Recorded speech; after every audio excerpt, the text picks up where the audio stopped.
कितनी जगह खोदेंगे, कितने मस्जिद जितने भी होंगे सब ढूंढेंगे, जितने भी होंगे सब ढूंढेंगे, सब निकालेंगे और दुनिया को बोलेंगे क्या हुआ था संभल में। चलिए योगी जी, यदि आपको गड़े मुर्दे ही उखाड़ने हैं तो फिर अच्छे से उखाड़ते हैं और इस देश को मुगलों के बारे में ही क्यों, पूरे इतिहास के बारे में अच्छे तौर पर बताते हैं। आप बताइए कि औरंगजेब कितना क्रूर था, मुगलों ने इस देश पर क्या क्या जुल्म ढाए, लेकिन साथ में ये भी बताइए कि एक वर्ग को 3000 साल तक गुलाम बताकर, नीच बताकर, तुच्छ बताकर, अछूत बताकर प्रताड़ित किया गया।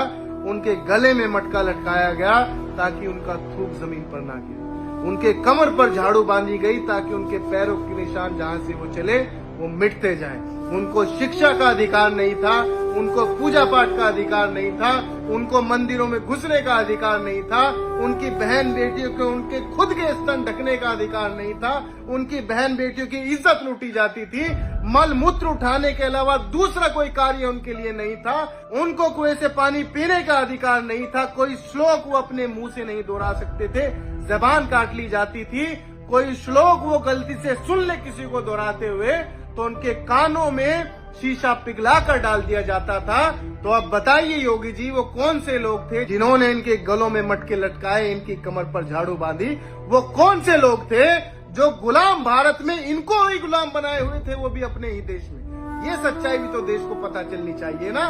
और वो तो भला हो बाबा साहब भीमराव अम्बेडकर का, जो इस देश का संविधान लिख गए, जो जिससे इन दलितों को पढ़ने का, आगे बढ़ने का, मंदिरों में जाने का, बड़े बड़े पदों पर बैठने का अधिकार मिल गया। यदि ये संविधान ना लिखा होता तो ये लोग आज भी मलमूत्र ही उठा रहे होते, क्योंकि एक घृणित समाज आज भी इनको तुच्छ ही समझता है। इसीलिए जब इनके अधिकारों की बात हो तो आरक्षण पर बहस होने लग जाती है, लेकिन जब मस्जिद तुड़वानी हो, गड्ढा खुदवाना हो, दंगा करवाना हो, तो सबसे पहले यही समाज को आगे कर दिया जाता है कि जा अपनी जान देकर साबित कर कि तू पक्का सनातनी है। लेकिन मैं कहना चाहता हूं अपने दलित भाइयों से कि जागिए, इन बहराइच से, संबल से, दंगों से, हिंदू मुस्लिम से, मंदिर मस्जिद से, कब्र से, खुदाई से आपका कोई भला नहीं होने वाला। आप भी जानते हैं कि आप 3000 साल तक गुलाम रहे हैं। यदि यही मानसिकता में उलझे रहे तो फिर से ये लोग आपको गुलाम बनाएंगे।